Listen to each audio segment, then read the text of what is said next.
Bat کو ڈیسا ہضم کر ڈال رہا ہے. کیا ہوگا صاحب؟ شام تک پیٹ کا نظام خراب ہوگا، بلکہ انہیں دنیا سے بھی رخصت ہو سکتا ہے. کھانے کا ایک نظام بتایا. کل میں ڈاکٹر کے پاس گیا تھا. ہے اللہ، کیا پیارا مذہب. اللہ کا شکر ہے کہ اللہ نے ہمیں رسول اللہ کے دین میں پیدا فرمایا، رسول اللہ کی امت میں پیدا فرمایا. کل میرا علاج ہوا، پیچھ میں ریڑھ کی ہڈی تھوڑی سی کچھ وزن اٹھانے کی وجہ سے تھوڑی سی ہل گئی ہے. تو وہ علاج کے بعد میں سیدھا اٹھنے لگا. کیسا؟ سویا ہوا آدمی سیدھا اٹھ کر بیٹھنے لگا. تو فوراً ڈاکٹر نے مجھے روک کر کہا کہ سیدھی طرف سے اٹھو. کیا کہا؟ سیدھی طرف سے اٹھو. میں نے پوچھا کہ کیوں؟ تو کہا جب آدمی سیدھا اٹھتا ہے تو اس کی ریڑھ کی ہڈی پر فرق پڑتا ہے. ریڑھ کی ہڈی میں فریکچر ہونے کے جو ہے چانسز ہیں. تو سیدھی جانب سے جو آدمی اٹھتا ہے اس کی ریڑھ کی ہڈی پر زیادہ اثر نہیں ہوتا.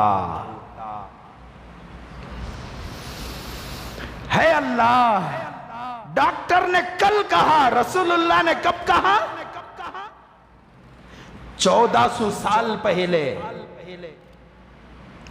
1400 سال پہلے اللہ کے رسول نے فرمایا کہ سیدھی جانب سے اٹھو.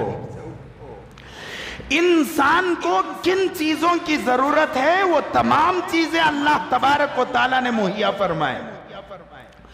مالدار کو مال کا حق ادا کرنا پڑے گا.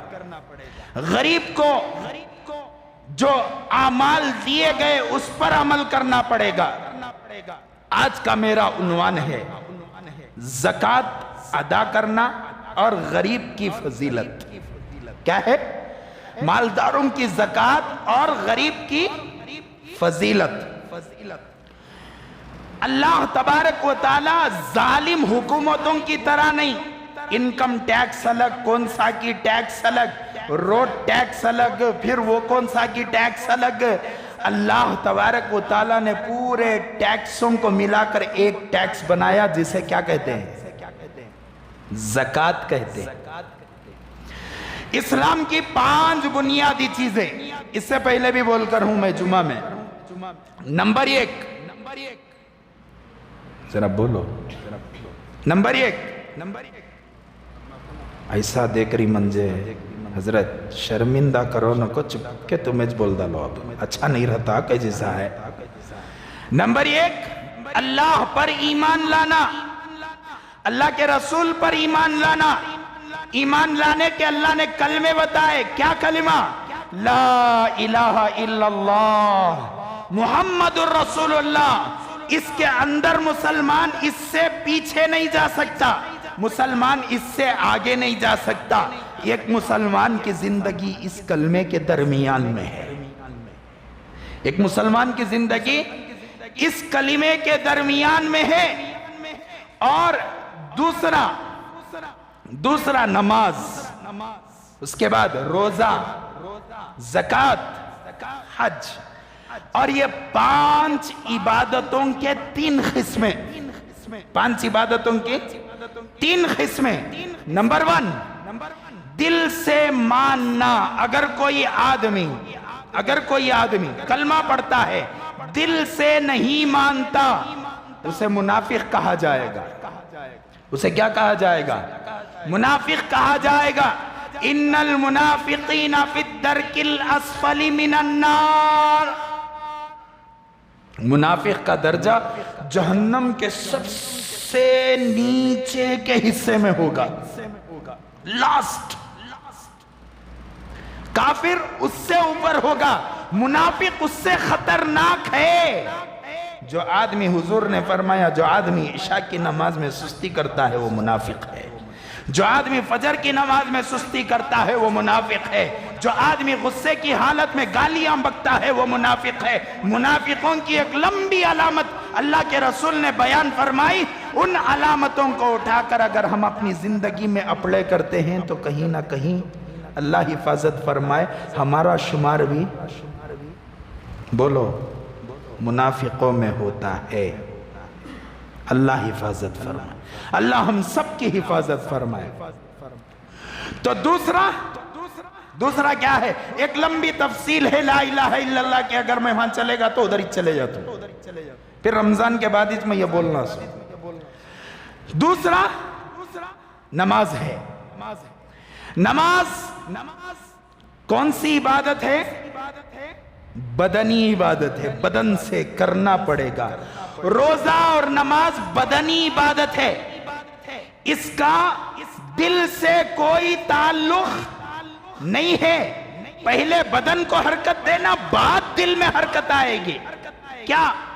میں کھڑا ہوا، اللہ اکبر، رکعت باندھ کر کھڑا ہو گیا، اب دل کے اندر یہ خیال آتا ہے کہ میں اللہ کے لیے نماز پڑھ رہا ہوں۔ جسم کو حرکت دینا پڑے گا، جسم کو حرکت دینا پڑے گا۔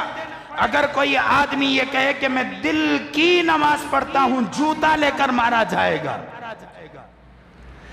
دنیا کے اندر دل کی نماز کی گنجائش نہیں، دل سے نماز کی گنجائش ہے۔ سمجھ رہی؟ دل کی نماز اور دل سے نماز فرق ہے۔ دل کی نماز بہت سارے خرافات، آستین کے سانپ، اسلام کے دشمن، پیسوں کے پیچھے بھاگنے والے، پگڑیاں پہن کر، داڑیاں چھوڑ کر، اور اللہ والوں کی مزاروں میں بیٹھ کر، میں اللہ والوں کی مزاروں کے خلاف نہیں کہہ رہا ہوں، وہاں پر جو خرافات ہوتے ہیں، جو لوگ خرافات کرتے ہیں، ان کے متعلق بول رہا ہوں۔ وہاں پر بیٹھ کر باقاعدہ مسلمانوں کو دھوکہ دیتے ہیں۔ ہم لوگ دل کی نماز، وہاں پر بازو میں مسجد ہے، مسجد میں نماز ہو رہی ہے، لیکن یہاں پر برابر یہ لوگ جو ہے بیٹھ کر ان کے اوپر دم کرتے ہوئے بیٹھتے ہیں۔ کہیں اسلام کے اندر جائز ہے؟ کیا صاحب کی وہ مرشد صاحب آپ کو نماز نہیں ہے کیا؟ نہیں، ہمیں دل کی نماز پڑھ لیتے۔ ارے رے رے رے، دل کی نماز ہوتی تو رسول اللہ سے بہتر کون پڑھ سکتا تھا؟ دل کی نماز ہوتی تو ابو بکر، تمام ولیوں کا سردار، حضرت ابو بکر سے بہتر کون پڑھ سکتا تھا؟ دل کی نماز ہوتی تو حضرت عمر سے بہتر جلالی ولی کون ہو سکتا تھا؟ اگر دل کی نماز ہوتی حضرت عثمان غنی بہتر پڑھ سکتے تھے، حضرت علی بہتر پڑھ سکتے تھے۔ ان اللہ والوں کی، ان صحابہ کی زندگیوں کے علاوہ آپ اٹھائیں پیران پیر کی زندگی، آپ اٹھائیں خواجہ معین الدین چشتی کی زندگی، آپ اٹھائیں حضرت اجمیر کلیری کی زندگی، آپ اٹھائیں بڑے بڑے اللہ والوں کی زندگیاں، کسی کی زندگی میں دل کی نماز نہیں ہے، دل سے نماز ہے۔ دل سے نماز کا کیا مطلب؟ دل سے نماز کا مطلب یہ ہے کہ دل سے نماز پڑھا، مردہ بھی زندہ ہو گیا۔ دل سے نماز پڑھا، ابھی سلام پھیرا نہیں گیا تھا، اللہ نے بارش کو برسا دیا۔ دل سے نماز پڑھا، یہاں پر ابھی سلام پھیرا تھا، وہاں پر پوری ضرورت مکمل ہوتی ہوئی نظر آئی، اس لیے کہ اس نے دل میں اللہ کے لیے، اللہ سے ہونے کا یقین رکھ کر دل سے نماز پڑھا کہ میری نماز سے میرا اللہ راضی ہو جائے، اللہ رضامند ہو گیا۔ اسے بولتے ہیں دل سے نماز۔ ایمان، نماز، اس کے بعد روزہ، اس کے بعد کیا ہے؟ روزہ۔ تمہیں روزہ کہتے کون کون ہے منجھے معلوم نہیں، میں ہوں کی نہیں کہ تم نہ معلوم نہیں۔ اس کا بھی تعلق کس سے ہے؟ جسم سے ہے۔ ذرا بولنا، ذہن میں ایک بات رکھو، ہمیں جو بیٹھ کو سن رہی، ہمیں سن کو معلومات کرے سو۔ معلومات اور تعلیم میں زمین آسمان کا فرق ہے۔ تعلیم حاصل کرنا اور معلومات کرنے میں زمین آسمان کا فرق ہے۔ ہمیں یہاں بیٹھ کر جو سن رہی، ہمارے دل میں یہ نیت ہو کہ ہم لوگ کیا کریں گے، اسے معلوم کر کر اپنی زندگی میں لائیں گے۔ لیکن میں جو بول رہا ہوں، کتنے سال گھسیا ہوں، پورے 16 سے 17 سال گھسیا ہوں، چپلاں گھڑ گئیں، اور یہاں پر آ کو بیٹھ کو بول رہا ہوں، ایسا الل ٹپ نہیں بول رہا ہوں، کتابوں کو پڑھنا پڑتا ہے، کتابوں میں دیکھنا پڑتا ہے، رات رات مطالعے میں گزارنا پڑتا ہے، لیکن پھر بھی بعض لوگ اعتراض کرتی ہیں، حضرت وہ بولے نا، وہ کرے نا، ایسا کرے جا کی کیوں؟ ہمیں سیکھنے سکھانے کی نیت سے نہیں بیٹھے، ہمیں حضرت کی بات سن کو امتحان لینے کی نیت سے بیٹھیں سو۔ جو آدمی سیکھنے کے لیے بیٹھتا ہے وہ اپنے سامنے اپنے خطیب پر، اگر طالب علم ہے اپنے استاد پر، مرید ہے اپنے شیخ پر، بھروسہ کرتا ہے کہ جو کہا جائے گا میں ضرور اس پر عمل کروں گا۔ سبیل الرشاد میں نماز پڑھ لے کو تھا، فجر کی نماز بازو میں رہے ہمارے ایک دوست، صبح کی فجر کی نماز بڑے بڑے اونگ ڈالتی، چھوٹا بچہ ہوں گیا تو کیا ہوا، چھوٹا کا تو بہت چھوٹا کیا بھی نہیں، داڑھی تھی، جوانی تھی، بالکل نیا نیا جوان، گڑ کو گڑ تولے کو ہے، ہمیں مسجد میں یہ کونیا میں چیران ڈالتی نہیں، یہ چیران ایسے نہیں رہنا، یہ ہے نا، یہ مسئلہ اچھی طرح ذہن میں رکھو، یہ جو بازو کے ہاتھاں ہی یہ چیرہ میں نہیں رہنا، نہیں تو کیا ہوتا معلوم، چیرہ پر بیٹھ کر نماز پڑھنے والے خطرے میں داخل ہو گئے سو۔ کیا خطرہ؟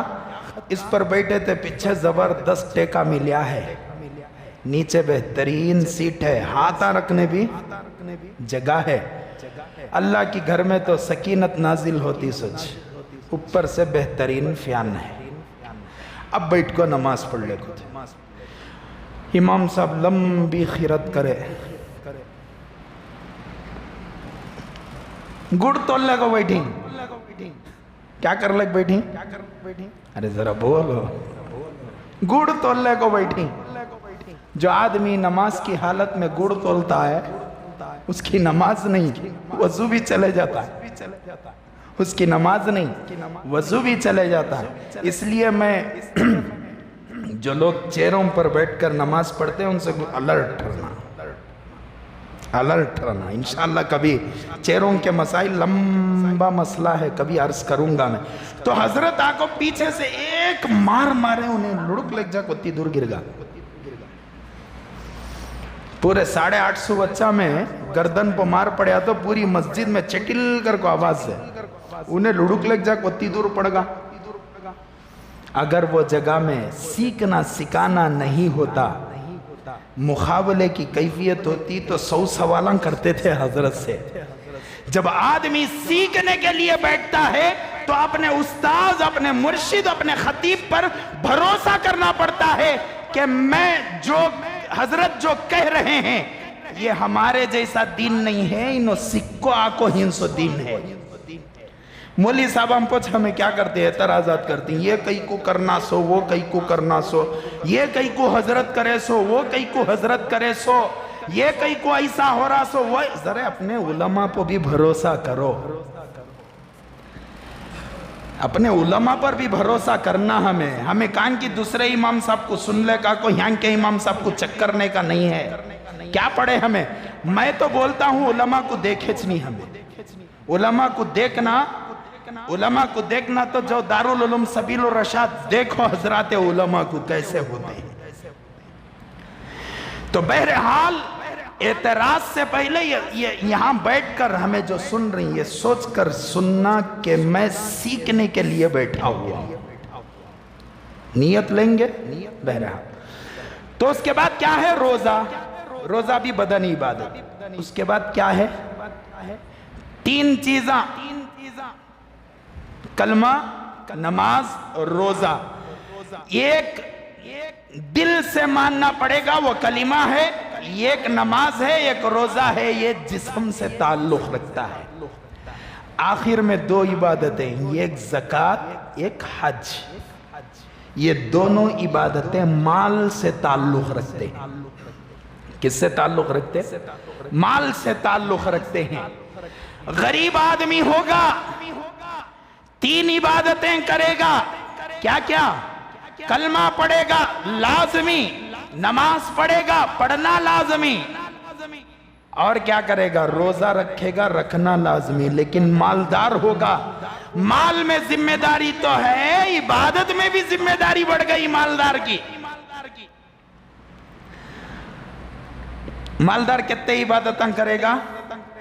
نماز، کلمہ بھی پڑھے گا، نماز بھی پڑھے گا، روزہ بھی پڑھے گا، زکوٰۃ بھی دے گا، حج بھی کرے گا۔ زکوٰۃ مالداروں پر فرض، غریبوں پر نہیں ہے۔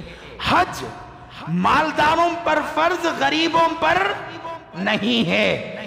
لیکن اللہ کا کرم دیکھو، اللہ تبارک و تعالیٰ نے رسول اللہ صلی اللہ علیہ وسلم کی کئی حدیثوں کو اٹھا کر میں نے پڑھا۔ یہ 5 جو عبادتیں ہیں، یہ 5 جو ستون ہیں اسلام کے، ان 5 ستونوں کی ترتیب کیا ہے؟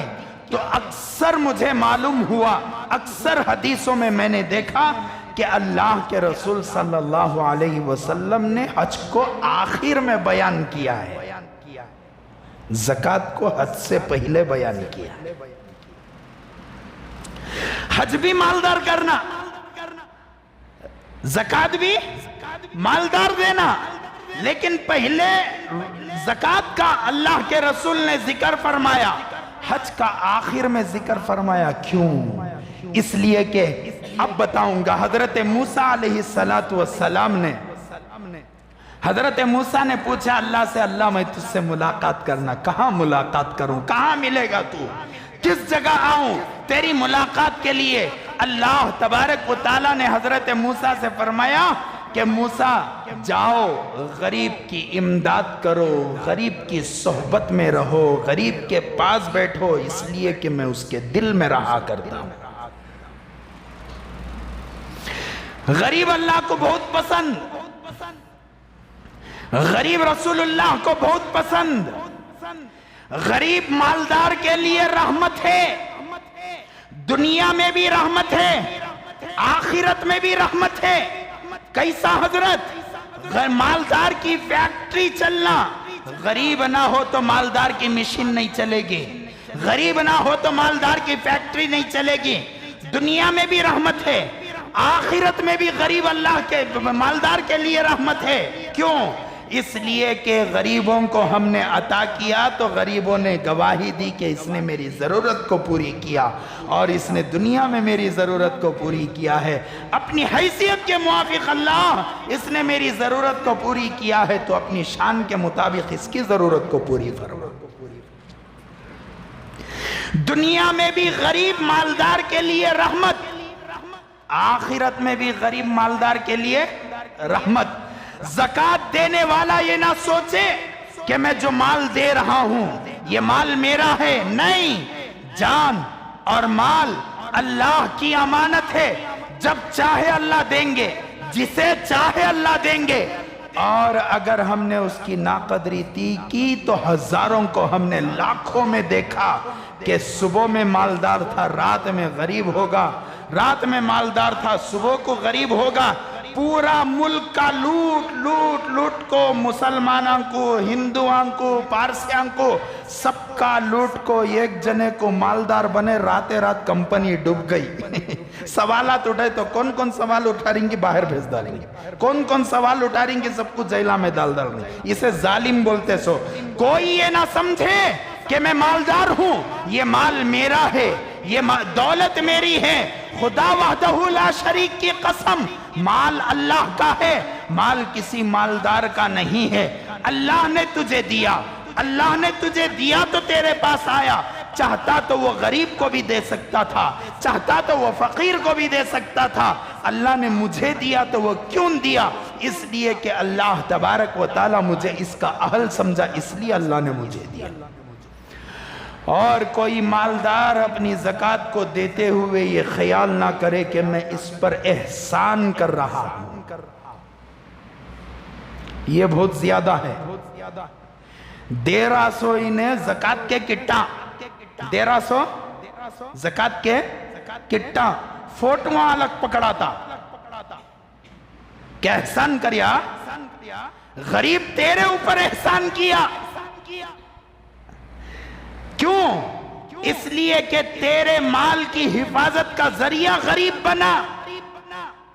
فوٹوان پکڑا کو دے رہا ہے انہیں، غریب کی مجبوری دکھا رہا، لوگوں کے سامنے اس کی غربت دکھا رہا ہے. کرنا جائز ہے؟ یہ کھاد سے دیے تو یہ کھاد کو معلوم نہیں ہونا یہ کون سی شریعت میں ہے. بڑے بڑے کٹ آؤٹس لگایا جاتا ہے کہ غریبوں کو ہمیں دے رہی، غریبوں کو ہمیں دے رہی. اور اس مجمع کے اندر کہیں سفیر ہیں مدارس کے سفیر، ہاتھ جوڑ کر میں گزارش کرتا ہوں مدارس کے بچوں کی مجبوری نہ بتاؤ. مدارس کے بچے دنیا کے مالداروں سے بھی بڑے مالدار ہیں. کیا بولا جاتا ہے؟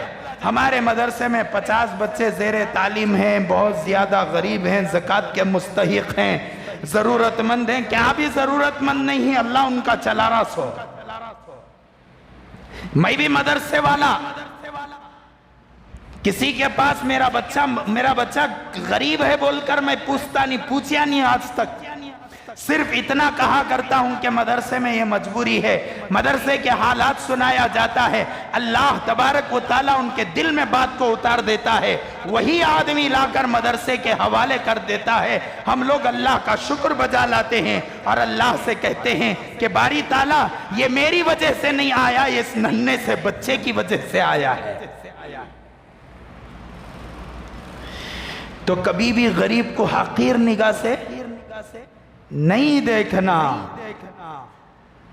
اور جو مالدار اپنے مال کو غریب کے حوالے کرتا ہے، اللہ تعالیٰ اس غریب کے لینے کی برکت سے پورے سال اس مالدار کے مال کی حفاظت کرتا ہے. اور اس کے آگے سنو،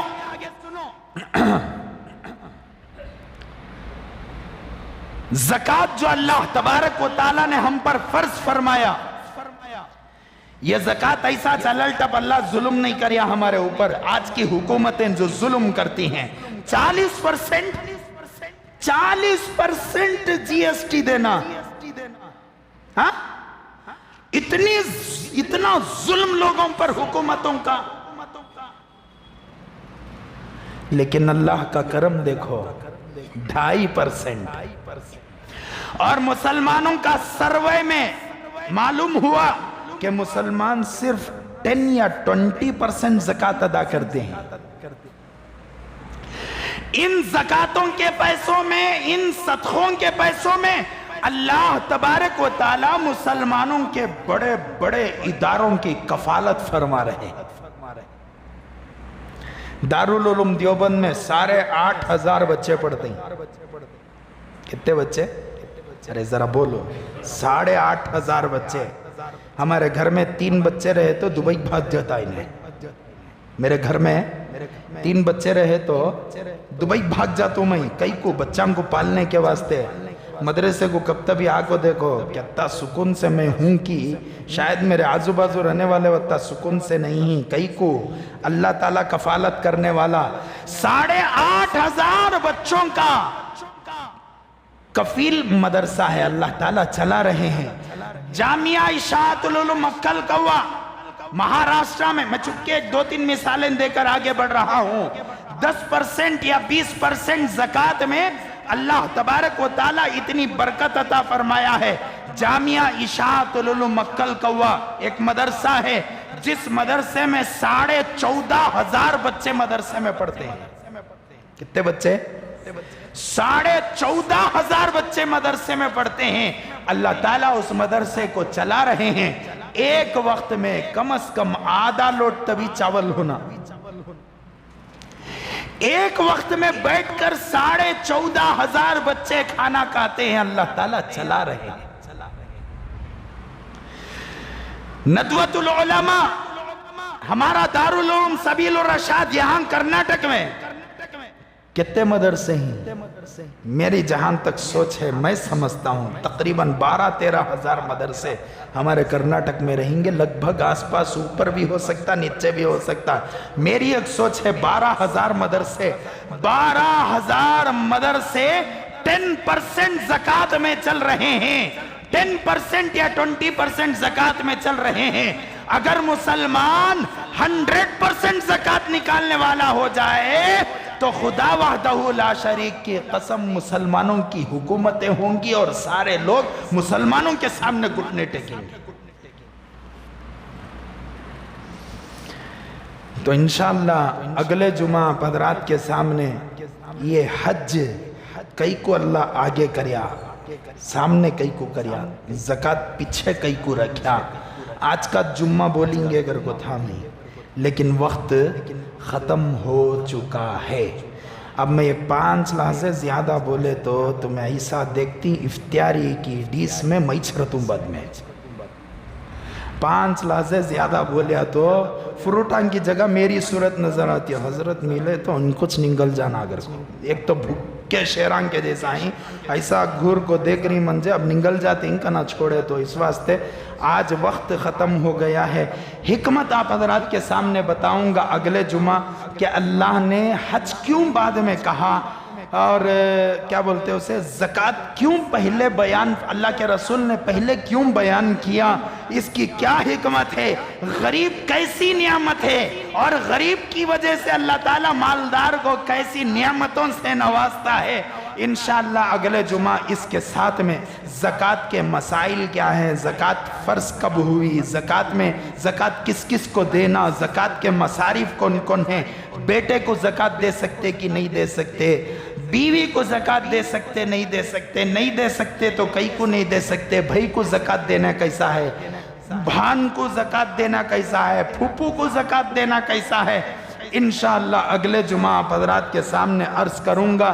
اگر ایک جو ہے مسئلہ بول کر اپنی بات کو ختم کروں، چونکہ 10 رمضان تقریباً آج کو 8 رمضان ہیں، تو لوگ 5 رمضان کے بعد پیسے نکالنا، زکوٰۃ کے پیسے الگ کرنا شروع کر ڈالتے ہیں، تو مسجد کو کسی بھی صورت سے زکوٰۃ دینا حرام ہے۔ زکوٰۃ کا پیسہ مسجد کو نہیں لگ سکتا، زکوٰۃ کے پیسے سے مسجد نہیں چلائی جا سکتی، زکوٰۃ کا پیسہ مسجد میں دینا حرام ہے، حرام ہے، حرام ہے۔ ٹھیک؟ دینا کسے حضرت؟ سب سے پہلا حق اپنے رشتہ داروں کا، سب سے پہلا حق۔ میں مدرسہ والا ہو کو بول رہا ہوں، سب میں بولتا ہوں سب سے پہلا حق ہمارے مدرسے کا نہیں، سب سے پہلا حق کس کا؟ اپنے رشتہ داروں کا۔ اپنے رشتہ داروں میں سب سے قریبی رشتہ دار کون ہیں؟ بھائی، بہن، ادھر خالہ، خالو، پھوپھی، پھوپا، ٹھیک؟ ان کو دیا جا سکتا ہے، پہلا حق ان کا۔ دوسرا جو حق ہے وہ پڑوسیوں کا، ہمارے جو اچھا دور کے رشتہ داروں کا، اس کے بعد پڑوسیوں کا حق، تیسرا نمبر پڑوسیوں کا، چوتھا نمبر دینی اداروں کا، جس میں تنظیمیں آتی ہیں۔ اگلے جمعہ بتاؤں گا کہ اللہ تعالیٰ نے 8 مصارف زکوٰۃ بیان فرمائے، قرآن پاک میں 8 مصرف زکوٰۃ بیان فرمائے۔ وہ کون سے؟ اس میں ان میں جو ہے فی سبیل اللہ ہے، فی سبیل اللہ میں مدارس آتے ہیں، مدارس بھی آتے ہیں۔ کوشش اس بات کی کرو جتنا ہو سکے پاک مال ہم مدرسے کو دیں گے۔ اگر میرے پاس اتنا مال نہیں ہے کہ میں زکوٰۃ ہی ادا کرنا میرے لیے مشکل ہے، میں پاک مال کہاں سے ادا کروں، تو پھر بہتر ہے کہ اپنی زکوٰۃ اٹھا کر اپنے مدرسوں کو دیں۔ انہی مدارس میں ہمارا مدرسہ بھی ہے، ہمارے مدرسے کا بھی خیال رکھیں۔ اگلے سال انشاءاللہ 30 بچوں کا نظام ہم نے مدرسے میں کیا ہے۔ ایک لمبا چوڑا جو ہے کیا بولتے اسے خرچہ ہے، تقریباً خالی حضرتان کی تنخواہ جو ہے 4.5 سے 5 لاکھ روپے حضرتان کی تنخواہ ہے پورے سال کی۔ تو آپ ہمارے مدرسے کا خیال فرمائیں، اور آپ میں سے جن کے بچے کہیں پڑھتے ہیں یا رشتہ داروں کے بچے پڑھتے ہیں یا ہمارے محلوں میں دور دراز سے آئے ہیں، کہیں اپنے محلوں میں مدرسہ ہے، وہاں بھی اپنی زکوٰۃ لے جا کر دیں۔ اللہ تعالیٰ تمام مدرسوں کو چلائے، اللہ تعالیٰ مدرسوں کی حفاظت فرمائے، جو مالدار زکوٰۃ ادا کرتے ہیں اللہ ان کو خوب عطا فرمائے۔ ان تمام باتوں پر اللہ مجھے بھی آپ کو بھی عمل کی توفیق نصیب فرمائے، آمین۔ وآخر الدعوانا ان الحمدللہ رب العالمین۔ 5 لحظے زیادہ ہو گئے، غصہ نہیں